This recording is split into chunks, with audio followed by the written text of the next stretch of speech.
Bien. L'enregistrement a démarré. Bonjour Malika. Bonjour Elettra. Et aujourd'hui, j'ai le plaisir de faire avec toi le protocole d'investigation numéro 116. Plaisir partagé. Comme d'habitude, tu ne connais pas le sujet et on aura des questions fixes. Et ensuite, une partie du protocole libre dans laquelle on pourra investiguer sur tes réponses et approfondir tes réponses. Mhm. Donc, quand tu veux, on y Très va. bien. Tu peux te mettre à l'aise.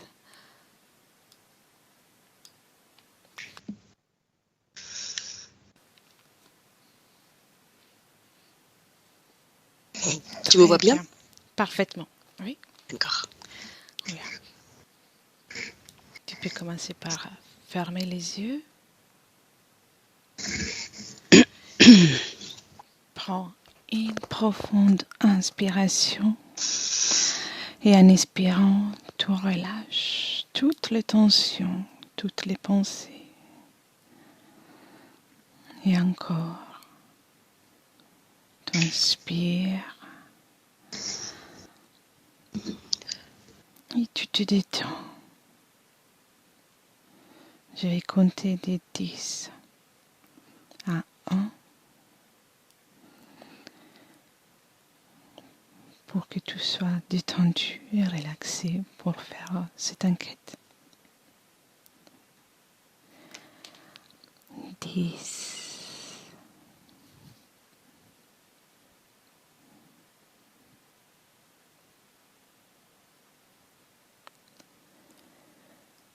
9,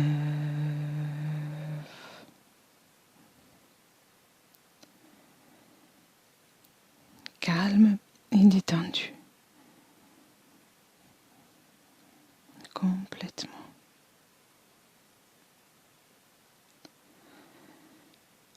8,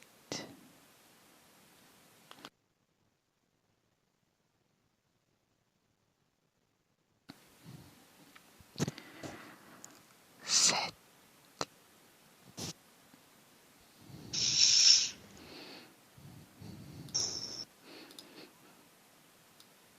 Bien. Continue de respirer.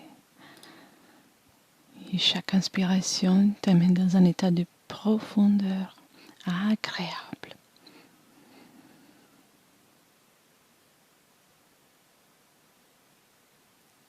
6,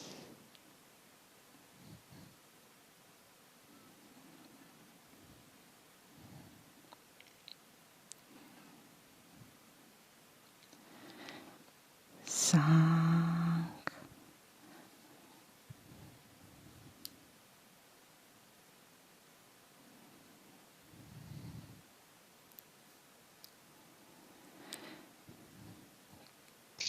'Bien, continue de respirer calmement.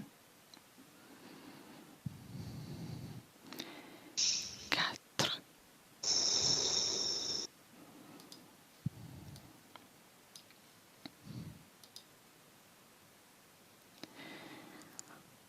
3,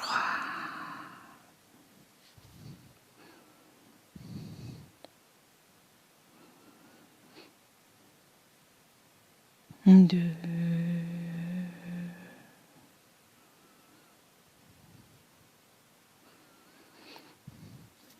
et 1. Comment te sens-tu, Malika? Très bien. Merci. Parfait. Alors, je vais compter maintenant de 1 à 3. Et à mon 3, tu recherches dans les terres et tu décris l'origine de l'espèce insectoïde. Et d'où vient-elle? 1, 2, 3. De suite, l'information qui me vient, c'est que c'est un mélange d'ADN avec l'humain. Très bien, intéressant.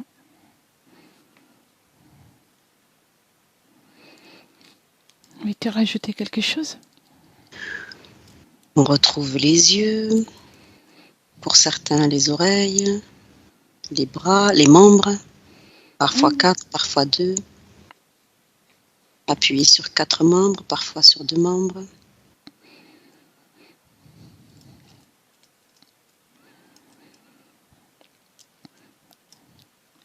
Voilà.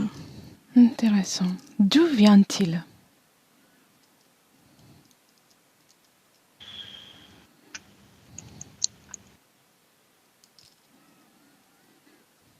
Leurs âmes, s'ils en ont une. Oui, leur espèce, on va dire ça. Leur espèce. Oui.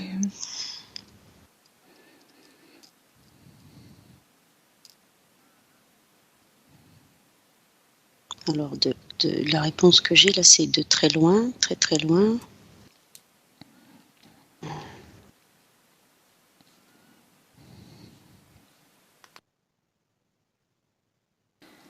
Oui, si pour l'instant tu n'as pas d'autres informations, ça va très bien. Très bien.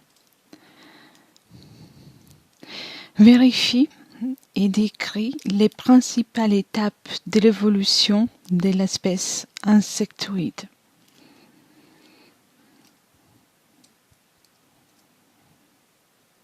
Les principales étapes de l'espèce, Oui, de l'évolution. De la révolution, oui.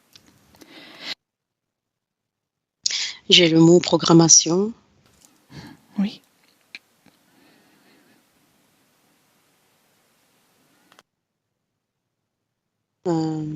Programmation. Il faut que ce soit une évolution rapide. Bien.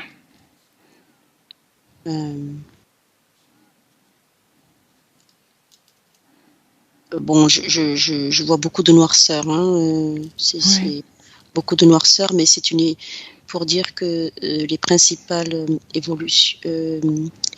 étapes de l'évolution insectoïde, c'est une évolution qui n'est pas saine. Faut pas que c'est une évolution que je vois avec beaucoup de noirceur. C'est ce qui me vient. Oui.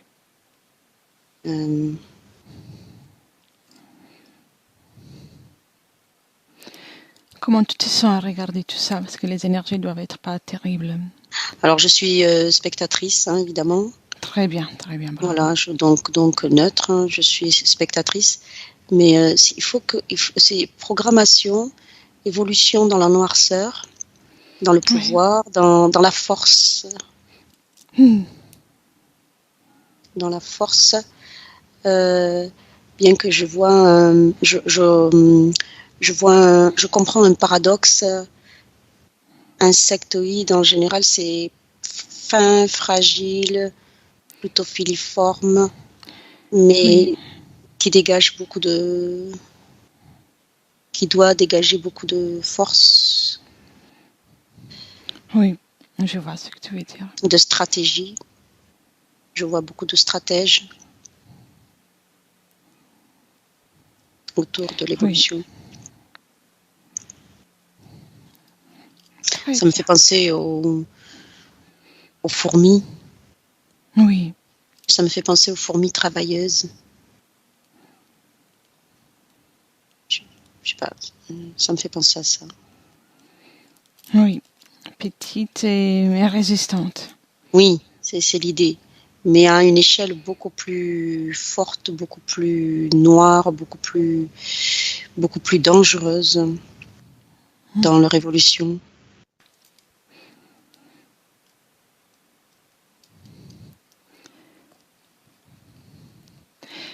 Alors, très bien. On passe à la question suivante. Les principales espèces d'insectes existent. Peux-tu décrire les principales espèces d'insectoïdes qui sont là actuellement, qui existent actuellement? Il y en a une multitude. Il y a ceux qu'on connaît et ceux qu'on ne connaît pas. Ceux qu'on ne connaît pas parce qu'on nous les cache et ceux qu'on ne connaît pas parce qu'on ne connaît pas. Mais il y en a une multitude.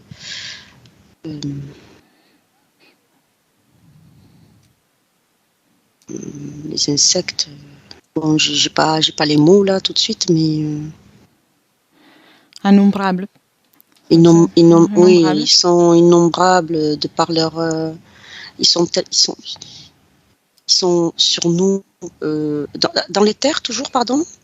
Oui, Sur dans terre, les terres. Oui, dans les dans les terres. terres. Ouais. Dans les terres, ils sont moins nombreux par contre. D'accord, donc c'est intéressant ça. Dans les terres, ils sont moins nombreux.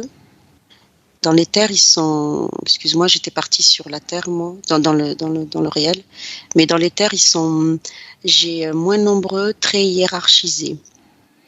Oui, Euh, donc, intéressant. donc voilà. Hein, très hiérarchisés, moins nombreux. Alors, je connais les mots, mais là, ils me viennent pas. Après, s'il y a quelque chose qui te vient, tu peux le dire après. Mhm. T'inquiète pas. Mante Bon. religieuse, Mhm. euh, voilà, ils ne me viennent pas les Il mots. y en a plusieurs Oui, mais ça va très bien. beaucoup moins dans les terres. Que dans le monde physique, d'accord. Oui, que dans le monde physique. Peut-on diviser les espèces insectoïdes en races dans les terres, en races différentes? Oui, Mhm. Combien de races perçois-tu dans les terres? À peu près. entre 4 et 6. D'accord. Parce qu'après, il y a des mélanges. Oui, c'est intéressant. Si tu veux rajouter quelque chose, si tu vois quelque chose de plus. La notion de hiérarchie, une hiérarchie euh, et qui est très en lien avec la race D'accord. et sa capacité à évoluer. Oui. Ça, D'accord. c'est ce qui me vient. Qui va faire ou pas leur force ou leur non-force. Très intéressant. Quelles sont les différences substantielles les plus importantes par rapport aux différentes races que tu perçois? Un peu, tu as déjà répondu. Euh, les plus puissants, les plus grands, les plus. Il y a des races à qui on n'accorde jamais la possibilité d'évoluer, Oui. qui fait qu'ils vont rester physiquement petits. Ça a l'air bizarre ce que je dis, mais euh, substantiel.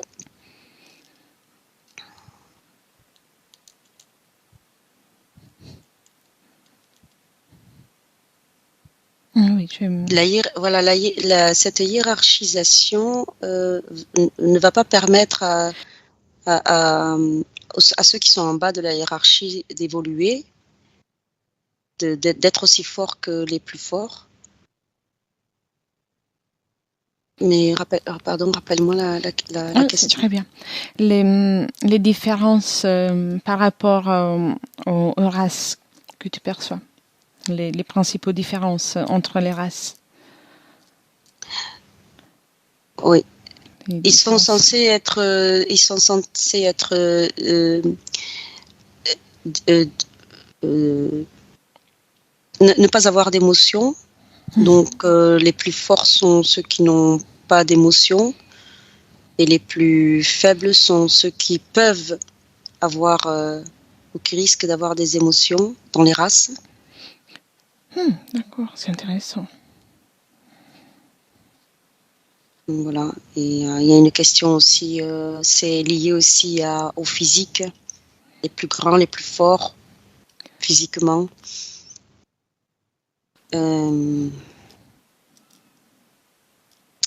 La façon dont ils nous paraissent pour nous les humains, ils nous paraissent, la façon dont ils nous paraissent aussi, dans leur apparence réelle, pour ceux qui arrivent à les voir, les regarder dans les yeux, pour les voir réellement tels qu'ils sont. C'est important. Oui. Ça fait partie de leur hiérarchisation et de la possibilité pour eux qu'on leur donne, ou tout simplement qu'ils se donnent le droit d'être en haut de la hiérarchie. Oui, je vois. Très bien. Les insectoïdes peuvent-ils se matérialiser sur cette planète? Oui, non ou en partie? Moi, j'ai oui.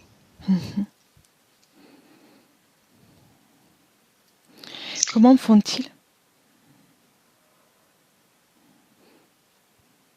Ils peuvent même se matérialiser dans les objets. Et ils peuvent posséder des corps humains, des âmes, donc des corps. Oui. Des âmes. Ils peuvent posséder des âmes. Mais tu as rajouté quelque chose? Se matérialiser. Ils se matérialisent. Ils se matérialisent, c'est le mot, dans les âmes, donc dans les corps, et dans des vibrations, dans des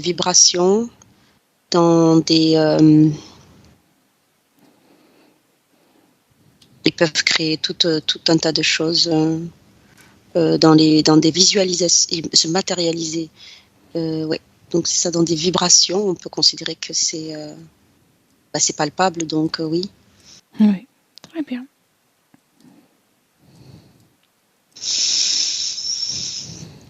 Comment te sens-tu? Bien, spectatrice. Très bien, bien.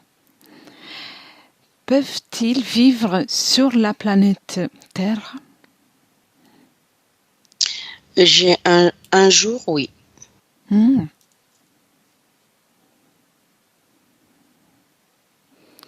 Quelles relations et influences ont-ils eu et quels entretiennent-ils actuellement avec l'humanité? Dualité. C'est un duel. C'est Oui. Ils doivent toujours se renouveler pour pouvoir atteindre leurs objectifs. Vraiment leurs objectifs en totalité. Oui. Il ne manque pas d'imagination, mais c'est pas gagné. D'accord.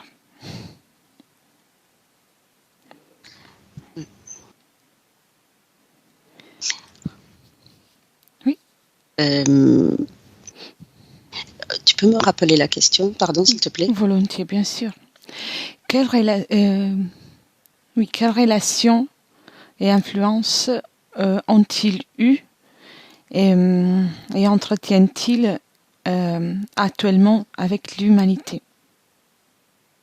Étude, analyse, apprentissage, pour leur intérêt.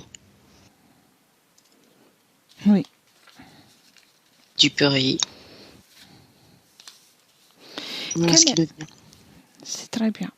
Quel est leur mode de vie et leur organisation sociale dans le terme? Très hiérarchisé. Oui.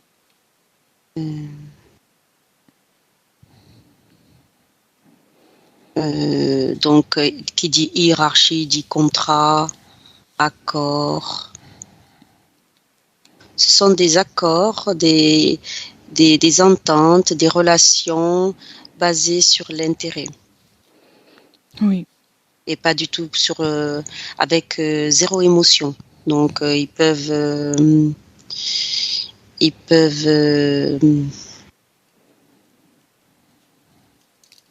s'entendre, s'organiser, co-créer, mais il y aura zéro émotion. Oui, je vois. Que mangent les insectoïdes? Quelle est leur nourriture dans les terres? Les émotions, tout ce qu'il y a de plus mauvais, tout ce qui est bas, noir, sombre, tout ce qu'il y a de mauvais dans l'homme, et surtout pour l'homme. Enfin, l'être humain, pardon. Oui, oui, je vois.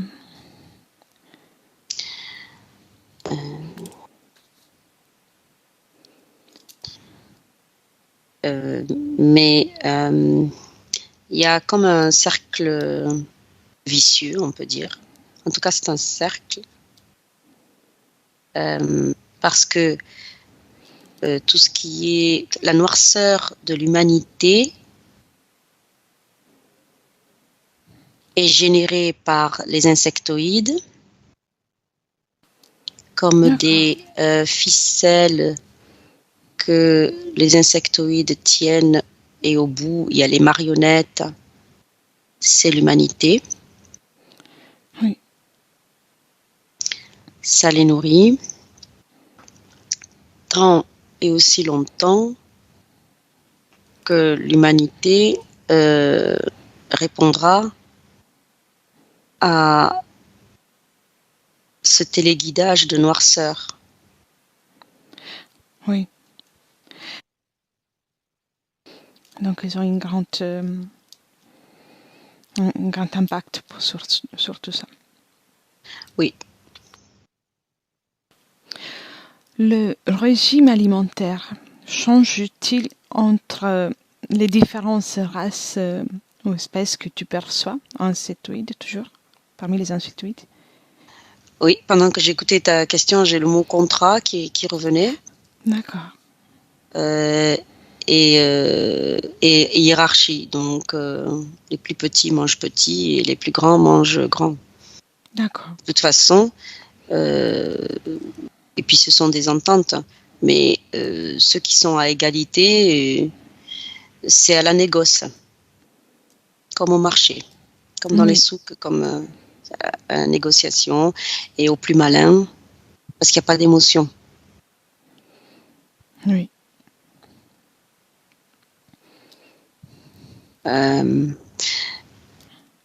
La nourriture va être, comme nous les humains, classifiée aussi dans le monde de la noirceur. Et puis, il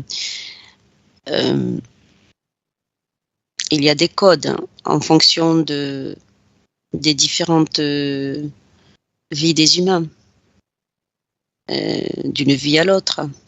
Et dépendamment de quand est-ce que il y a des codes, je vais essayer de m'expliquer, parce que les insectoïdes ont ce pouvoir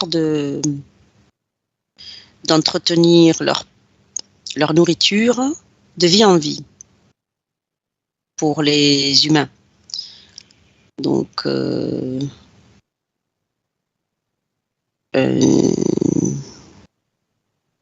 et voilà, il y a une organisation par rapport à ça pour maintenir leur nourriture aussi longtemps, s'ils ont des notions de temps, je ne sais pas, mais pour les humains, aussi longtemps que cela est possible, Oui. ça peut être de vie en vie. Oui, je vois, ils essaient de garder leur proie ou leur fournisseur de nourriture pendant longtemps. Pendant longtemps, aussi longtemps qu'ils peuvent, mais au travers de ça, il y a de la négoce, des ententes entre eux. Ils vont lâcher ou prendre plus. Il me vient qu'il y a la guerre entre eux des fois aussi, quoi. Oui, je vois. Intéressant. Quelles sont les principales caractéristiques du champ énergétique et de leur corps dimensionnel pour ce qui concerne les insectoïdes en général? J'ai le mot démesuré qui me vient. D'accord. Démesuré. On n'a pas, on n'a pas idée. C'est démesuré. Oui. Avec des niveaux de variation, tu as dit variation énergétique, champ énergétique. Les caractéristiques de leur champ énergétique, pardon. Ouais. Leur corps énergétique. Ben, c'est comme pour nous les humains avec notre alimentation. Tu manges bien, ben tu es puissant énergétiquement, et tu manges mal, et ben tu es moins puissant. Voilà. C'est un peu pareil dans les terres avec les insectoïdes. Et leur corps dimensionnel, s'ils en ont plusieurs, ou je ne sais pas s'il y en a qu'un. Je ne sais pas si je comprends bien le sens du mot de corps. Par exemple, l'être humain a plusieurs corps dimensionnels parfois, je ne sais pas, ou même les parties énergétiques différentes, comme le corps sexuel, le corps émotionnel ou mental. Est-ce qu'il y a une subdivision ainsi chez eux? Non, moi je n'en vois pas beaucoup. Pour ainsi dire, peut-être qu'il n'y en a qu'une. Et ce qui me vient, c'est que ça va être du tout au rien. Ils peuvent grandir de manière, leur corps dimensionnel unique, ou en tout cas, j'en vois pas beaucoup, peut être puissant, et ils peuvent le perdre aussi, mais d'un seul coup. Ça peut être tout ou rien. D'où ce qui leur donne une fragilité considérable quand même aussi. Oui. Intéressant. Je vois ce paradoxe-là, très puissant mais très fragile aussi s'ils ne font pas attention. Très intéressant. Alors, comment les insectoïdes communiquent entre eux et avec les autres espèces aussi? Il y a de la télépathie, parce qu'il n'en reste pas moins que ce sont des insectes oïdes.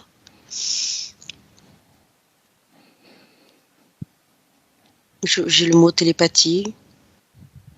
Oui.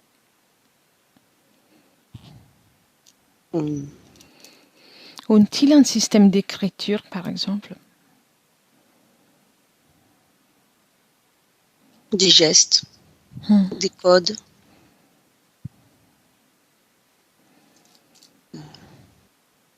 Gestes, codes, représentation. Oui. Symbole.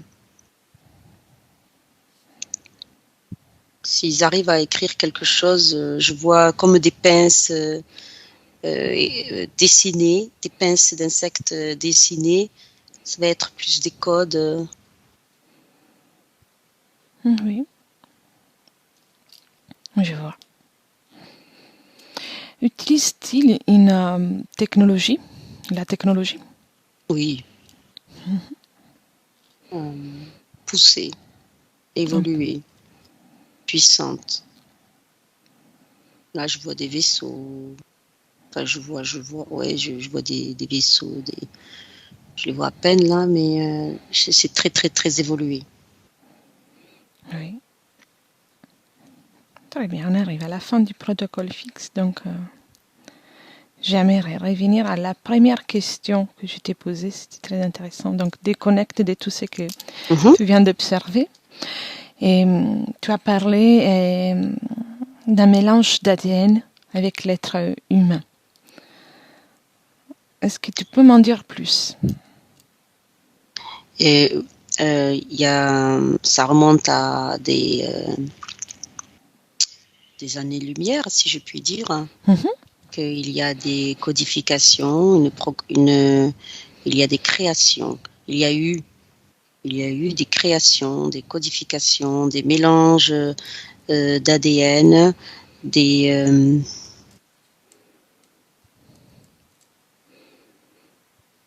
Oui. mais c'est quelque chose de prémédité, réalisé. Qui a créé ce mélange d'ADN? Il y a une espèce, une race, une créature en particulier? Oui, mais pas sur Terre, dans une autre planète, une puissance. Alors moi j'ai le mot extraterrestre qui me vient. Des gens très évolués, mais comme on dit, du côté noir de la force, mais très évolués. Oui. Le but, c'est lequel, le but?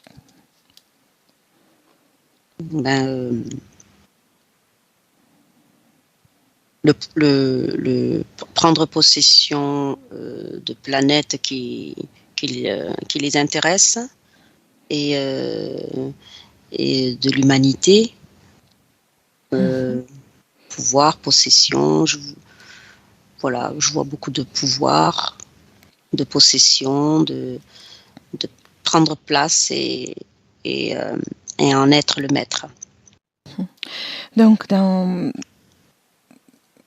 la création de cette espèce, c'est eux qui ont choisi de créer l'espèce avec cette apparence et cette hiérarchie que tu as remarquée pendant toute la... jusqu'à présent? J'ai un oui. D'accord. Ces êtres très puissants sont-ils toujours en contact avec les insectoïdes ou désormais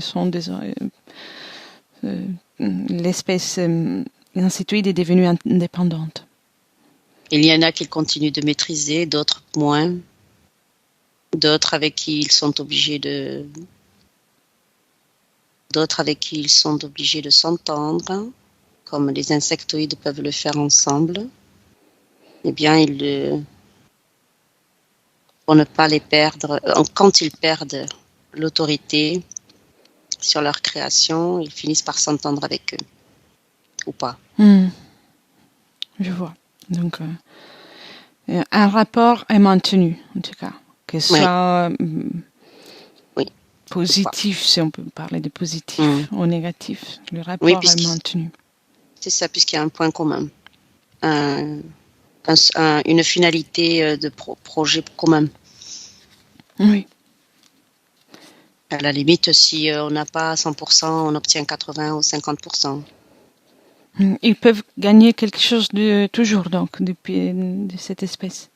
Ouais, c'est eux qui gagnent toujours. De leur création. Oui. Et quelle est cette espèce puissante, cette race extraterrestre puissante? Vois-tu quelque chose? Peux-tu l'identifier? Tout en restant en sécurité avec les informations qui sont dans les terres. Dangereux.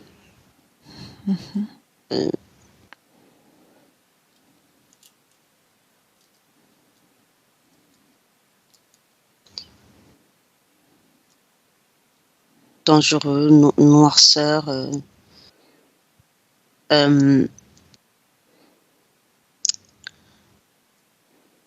Destructeur. Mais il me vient que ils ont tellement soif de pouvoir qu'ils ne se rendent pas compte qu'ils petit à petit s'autodétruisent parce qu'attention, la nourriture, on n'aura pas toujours, quoi, si ça Oui. continue comme ça. Donc, D'accord. Quelle est leur espèce? Il y a une espèce en particulier. Perçois-tu une espèce en particulier, une race aussi?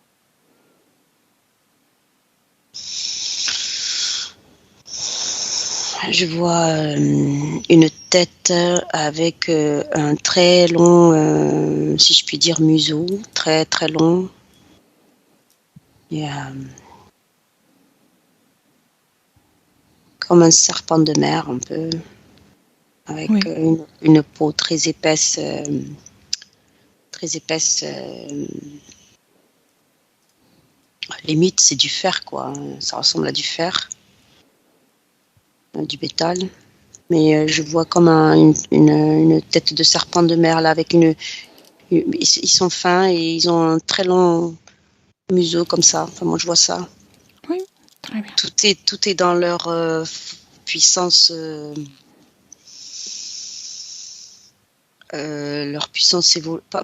pas dans leur force physique, mais dans ce qu'ils sont capables de construire, hein, d'élaborer. Oui, je vois.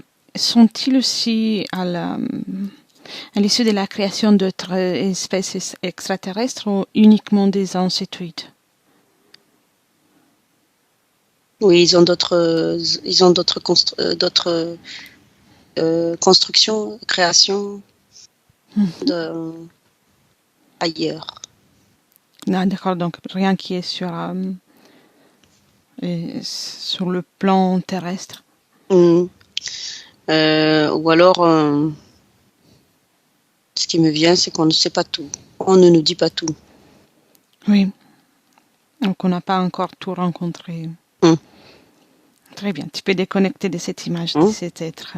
Très bien, respire profondément.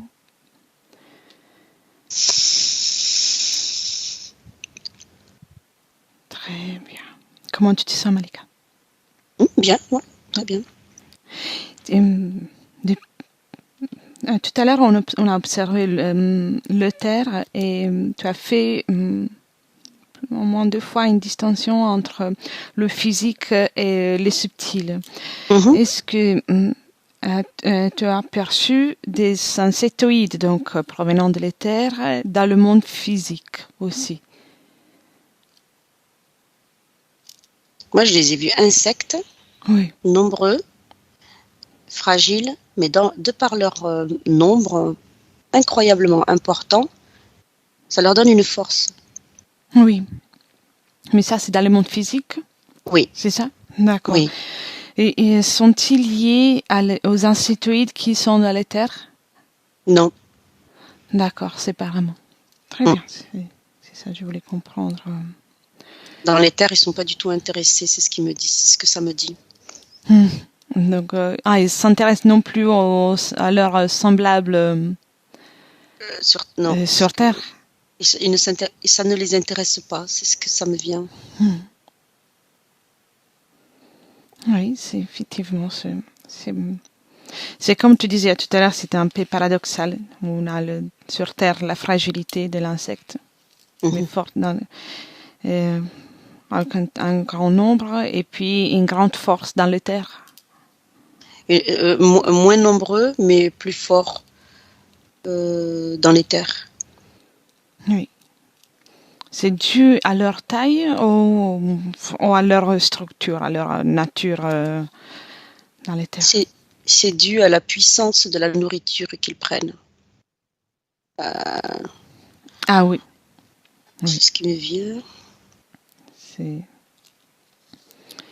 Autant sur Terre, ils sont nombreux, mais ils meurent très facilement. oui. Ils sont écrasés, ils n'ont pas une durée de vie longue. Euh, et puis, il y a une histoire de reproduction aussi dans les terres. Comment font-ils pour se reproduire? Certaines ne se reproduisent pas, d'autres sont obligées, quand ils se reproduisent, c'est très très difficile pour eux. D'accord. Et quelle est leur espérance de vie si on la compare bien sûr à notre temps terrestre? C'est presque indéfini, tant et autant qu'ils ont ce qu'il leur faut pour vivre. C'est Des siècles et des siècles et des siècles dans notre mesure de temps. Voilà, ça peut être très long. c'est pour cette raison qu'ils n'ont pas vraiment besoin de se reproduire. Oui, c'est une bonne vision de la chose, oui. D'accord. Et du moment où il y a des nouvelles naissances, on va parler des naissances. Mhm. Et même si ça ne me résonne pas trop, je n'ai pas un autre mot. Ça vient de leur part, donc des insectoïdes de chaque espèce, ou ça doit venir de nouveau de leur créateur puissant que tu voyais tout à l'heure. Moi, je vois créateur, une création. Donc, quelque part, elles sont... Création, même eux, les insectoïdes dans les terres, les actions qu'ils font sur l'humain leur permet de se reproduire. de féconder, de se reproduire. Ils ont appris à faire ça. C'est une création. Une fécondation, leur fécondation qu'ils peuvent générer est une création. C'est ce qui me vient. Oui. Programmation, création. C'est pour cette raison qu'ils sont si intéressés par la science, l'hybridation. On le retrouve souvent dans l'hybridation entre les humains et Parce d'autres qu'ils en sont êtres. issus eux-mêmes. Oui. Oui. Et c'est aussi une urgence quelque part s'ils ont envie de se reproduire. Ils ne sont pas nombreux. Je vois. Quelque part, même avec une structure sociale différente, ne sont que des soldats, que des ouvriers pour le reste de la structure. Ça me semble, si j'ai bien compris. Avec tellement de pouvoir. Oui, parle-moi un peu de cette hiérarchie que tu as vue, si tu veux rajouter quelque chose. Il y a même au sein de leur hiérarchie des hybridations ou des créations pour pas trop qu'il y ait de reptiloïdes comme si, il faut pas trop qu'il y ait il faut qu'il y ait tant de gris, il faut qu'il y ait tant de... ça me dit ça. Comme un équilibre entre... Tout comme ici, sur Terre, on parle aujourd'hui de déshumanisation. Ils ont leur... on ne peut pas dire déshumanisation, mais leur désinsectoïdation. Enfin, je ne sais pas comment dire ça. Mais... Oui, dénaturalisation par rapport voilà. à leur race et espèce. Oui, c'est très clair. C'est très clair. Et déconnecte de cette image comme ça. Repose un peu la vision. Bien. On arrive bientôt à la fin. Et je parlerai d'émotions.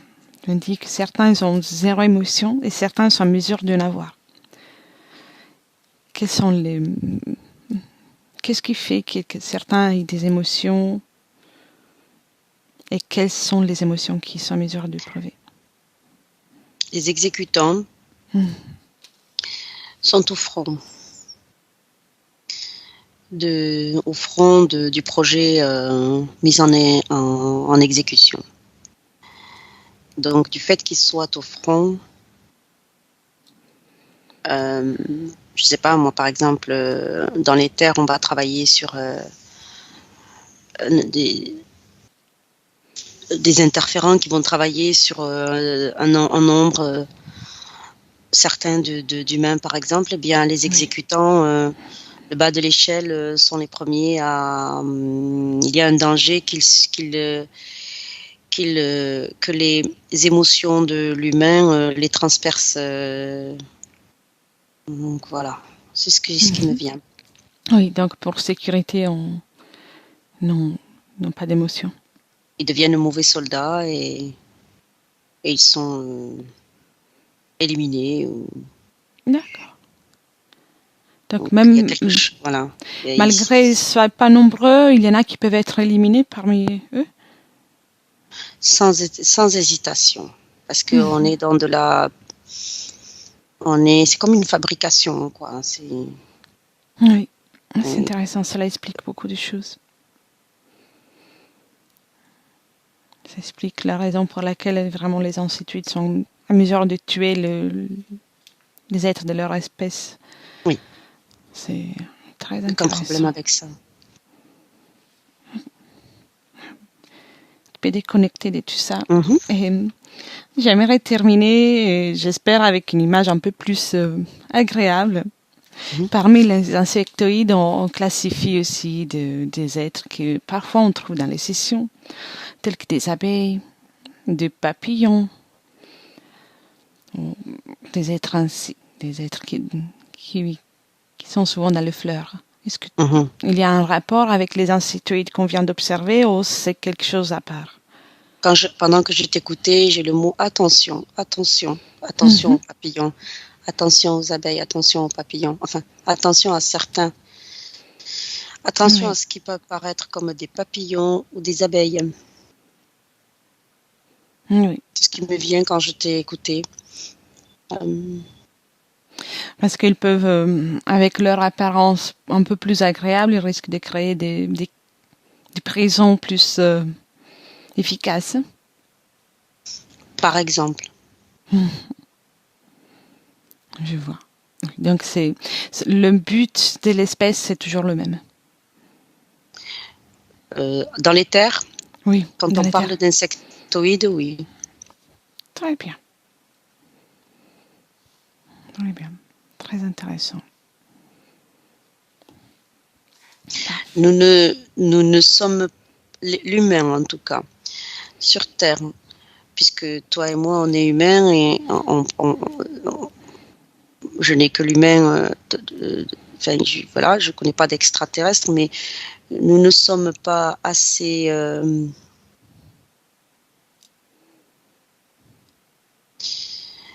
assez outillés vibratoirement, émotionnellement pour les dévier de leur... pour faire face à ça. Oui, pour faire face à ça et même à la limite leur inculquer... c'est leur nature. L'émotion, oui. Très bien.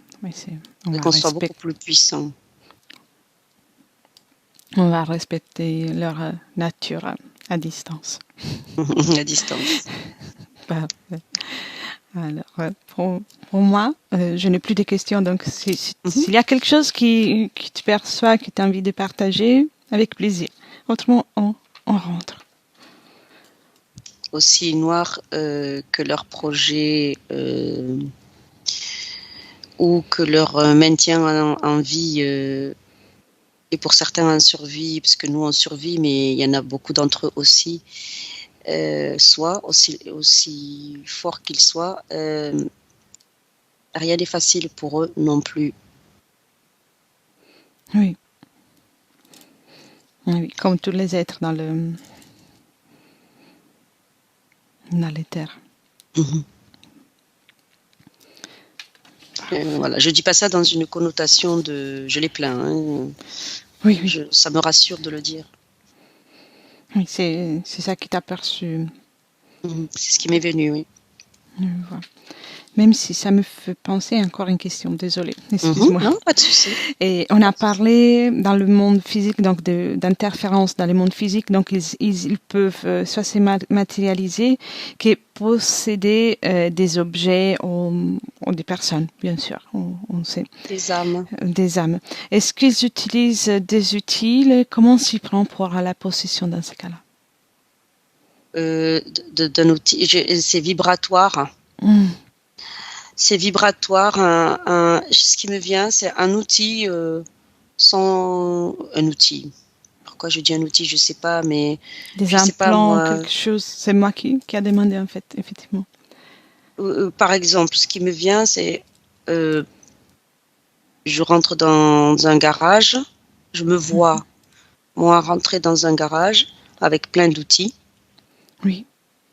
Et je me dis, bon, ces outils sont dangereux. Et je suis poussée par un outil en particulier. Je suis attirée par un outil en particulier et je suis poussée à le prendre, à l'utiliser et à me faire mal. Ah oui, ils peuvent influencer ça de cette façon. Voilà, mais ils sont pas dans l'âme, ils sont plus Dans le physique. dans le matériel, dans l'outil. C'est ce qui me vient. Ouais. Oui, c'est pertinent. On voit souvent ça. Intéressant. Et pour pouvoir s'accrocher partie subtile des personnes ou dans le corps physique, dans la partie énergétique du corps physique, comment on s'y prend? Comment s'y prennent? C'est pas le même insectoïde. Il va y avoir l'interférence de l'âme par certains interférents ou une interférence dans l'âme, oui. Et dans l'objet, le matériel, une autre interférence. D'accord, donc il y a une gestion plus élevée. Un co-travail. De ça, oui. D'accord. Un travail de groupe, si j'ose dire. Oui. Chacun dans leur propre intérêt. Mais oui, voilà, ils coopèrent pour ça. Ils se partagent le gâteau après. Intéressant. Très bien, là, on peut revenir quand tu es prête. Tu peux déconnecter. Déconnecte de tout et de tous. Complètement déconnecté. Bien. Et complètement déconnecté, avec le 1, tu commences à récupérer toutes les énergies que tu as utilisées pour faire ce voyage. Tu commences une régénération de ton corps énergétique. Tu peux même choisir une fréquence qui t'affectionne particulièrement pour qu'elle t'accompagne pendant cette journée. Comment ça te plaît? Tu peux répandre cette belle fréquence dans tout ton corps et te sentir de mieux en mieux à chaque respiration, à chaque battement de cœur. Avec les deux, maintenant, c'est ton corps physique commence à se réveiller avec une joie de vie, de vivre, une envie de vivre, de te mouvoir, de plus en plus régénéré. Et aussi avec cette belle fréquence que tu as choisie, tu peux commencer à te mouvoir, ressentir tout ce qui est autour de toi. Et avec le 3, quand tu veux, tu peux ouvrir les yeux. Salut mon salon. Bienvenue. Merci. Merci pour ces belles informations intéressantes. Merci à toi. C'était très intéressant. Je t'ai posé la question des abeilles parce qu'on a vu des interférents dans des sessions parfois, avec une très belle structure, mais c'était des interférents. Donc, d'accord. C'est pour bien. Ça. Merci, c'était très intéressant. Et donc, merci à toi. À la prochaine. À bientôt. Merci. Merci, bye. Benvenuto a questo nuovo video di Disclosures. Oggi parliamo della cosiddetta sessione di ipnosi investigativa. In realtà non esiste una sessione di ipnosi investigativa. Non che non si possa fare investigazione di ipnosi, però è che non esiste una sola sessione di ipnosi per dire si è fatta investigazione, per prendere quell'informazione come buona. Perché? Sappiamo intanto che l'informazione che arriva in ipnosi è molto contaminata, la percentuale di inquinamento dell'informazione è altissima.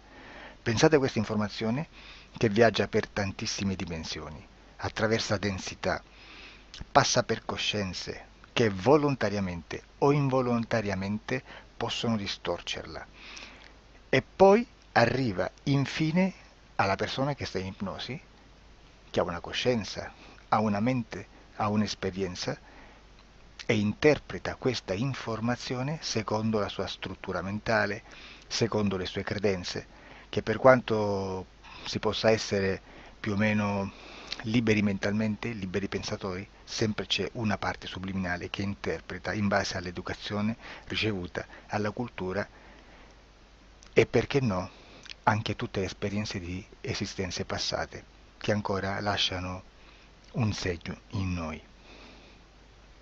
Per capirci, è come se dovessimo parlare con un'altra persona immersi nell'acqua, a qualche metro di distanza, cercando di utilizzare un mezzo, che è quello della corda vocale, che è fatto per produrre suoni da trasmettere nell'aria. Noi stiamo utilizzando questo strumento per far passare un'onda sonora nell'acqua o in un liquido. Chiaramente il suono viene completamente distorto, sempre ammesso che sia per il nostro corpo facile e non difficoltoso poterlo fare senza avere dei problemi come ingurgitare acqua o eccetera. Ma non solo.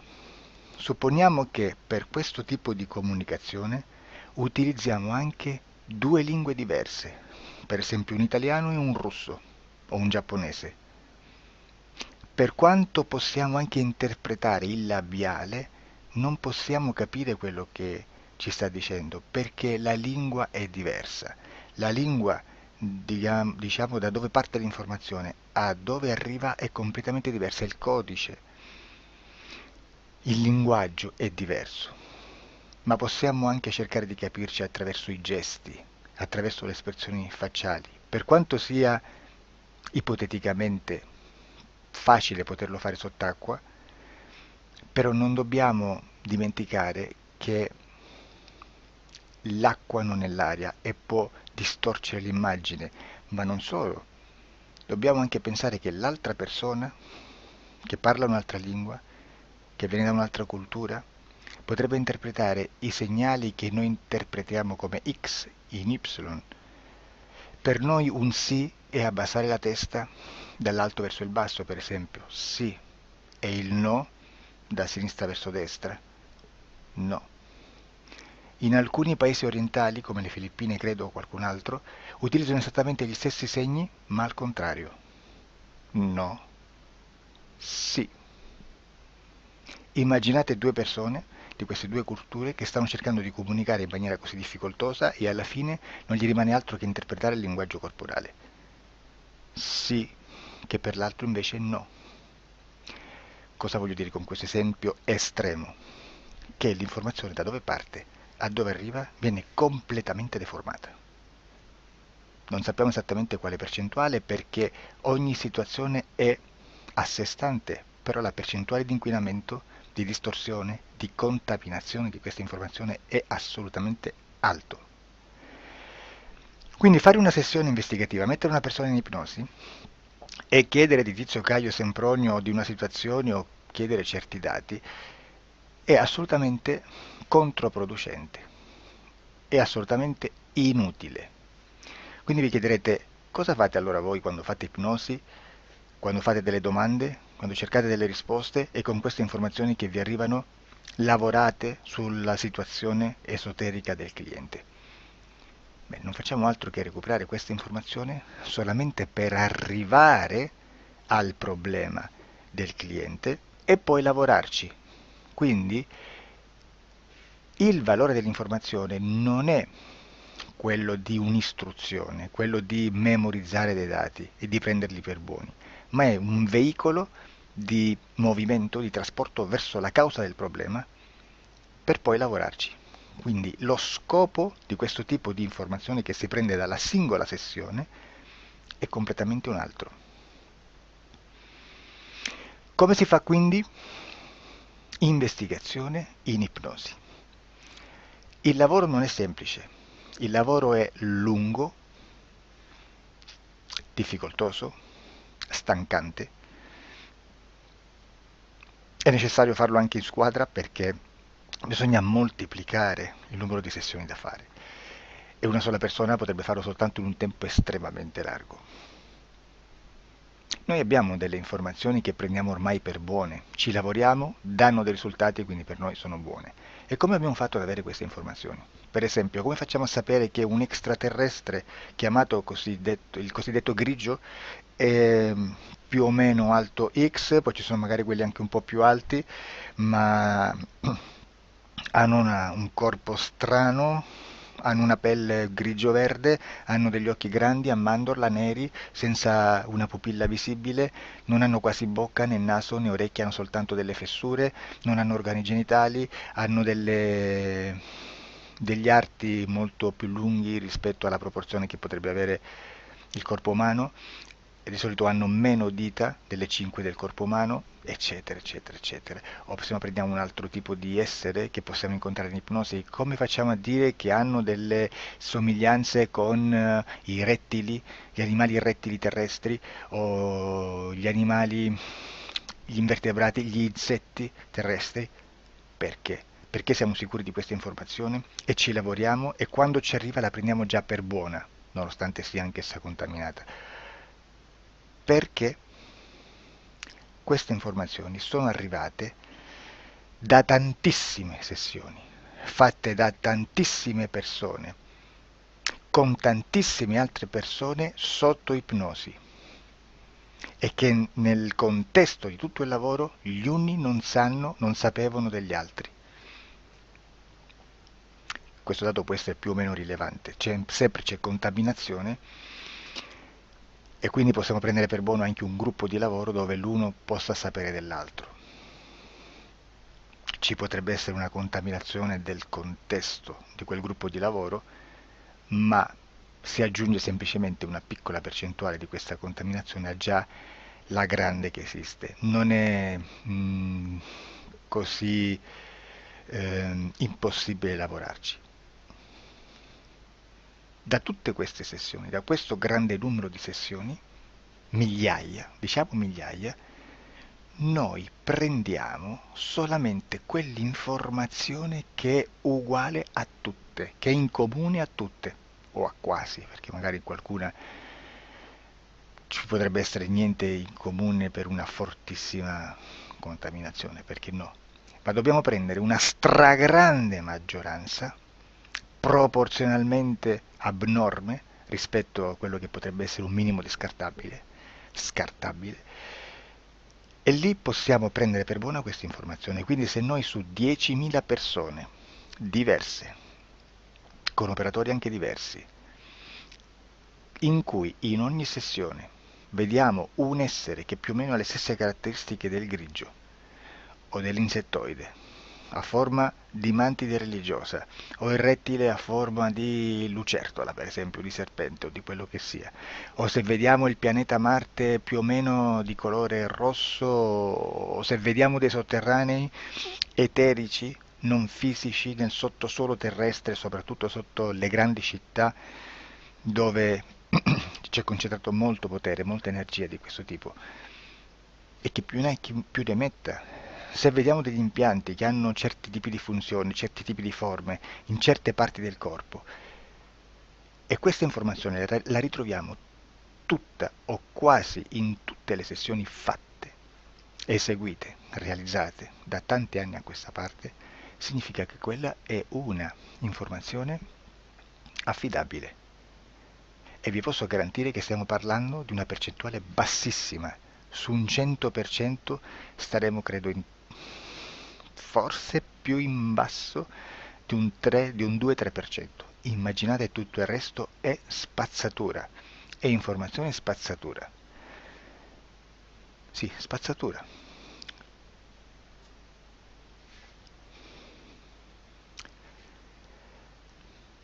C'è anche un'altra cosa da dire. Supponiamo che un operatore faccia un'ipnosi e voglia andare a vedere cosa fa Tizio, cosa fa Caio, cosa fa Sempronio. Arrivano delle informazioni e si dice che Tizio è biondo, Caio è zoppo e Sempronio è uno sportivo. Intanto già abbiamo detto che una sessione soltanto non serve, d'accordo? Ma poi c'è da dire che una coscienza, un essere, in ambiente subliminale, la sua parte subliminale potrebbe non dare autorizzazione a questa fuoriuscita di informazioni. Mi potreste dire, e allora tu quando chiedi agli esseri cosa fanno, cosa non fanno? Beh, intanto la prendo sempre con le pinze perché abbiamo sempre detto che tutto è molto contaminato e mi serve solo per dirigermi da una parte. Ma c'è anche da dire che se un essere interferisce con l'altro, ha aperto un canale di comunicazione a cui non può ovviare, a meno che non lo recida, non lo annulli. Quindi quando io faccio la domanda a un essere, se lo faccio attraverso l'interferito, mi arriva l'informazione per un canale aperto che sottostà alla volontà dell'interferito. Sulla volontà dell'interferito parleremo in un prossimo video disclosures. Però, se io voglio fare un'investigazione sopra Tizio, Caio e Sempronio che non hanno nessun collegamento, nessuna interazione e nessuna interferenza con il soggetto con cui io sto realizzando l'ipnosi, non è detto che mi arrivi questa informazione. Assolutamente. Potrebbe esserci completamente un muro. Come potrebbe esserci informazioni perché quell'altra parte potrebbe autorizzare comunque. Ma non è detto.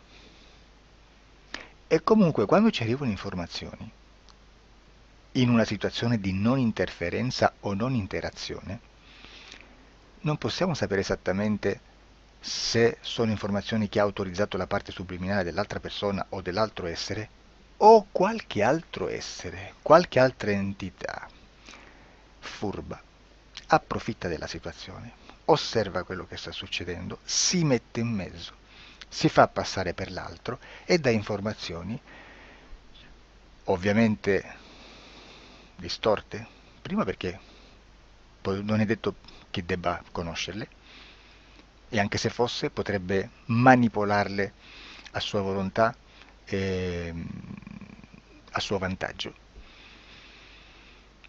E quindi immaginate che situazione ridicola ci si viene a trovare, in quale situazione ridicola ci si viene a trovare in questi casi. Da qui si vede quando un operatore riesce a utilizzare l'informazione in ipnosi come per lavorare su un soggetto. Da qui l'osservatore attento delle sessioni di ipnosi riesce a capire se quell'ipnosi è un'ipnosi affidabile, un'ipnosi con un livello di informazione certa, con una alta percentuale di informazione certa. Non vi nascondo che in futuro potrei anche impostare un lavoro per decifrare che livello di certezza di informazione c'è in un'ipnosi, analizzandola e spiegando il perché, spiegando i meccanismi di analisi di un'informazione in ipnosi, che poi anche è molto istintivo.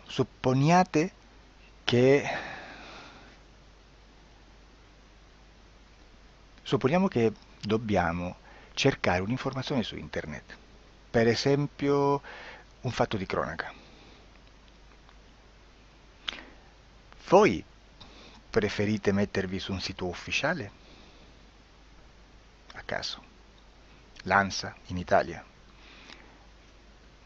ADN Kronos, qualche telegiornale, che per quanto possano manipolare l'informazione ad alti livelli, comunque possiamo dare affidabile la fonte dell'informazione che viene trasmessa. Non possono trasmettere una bufala sicuramente.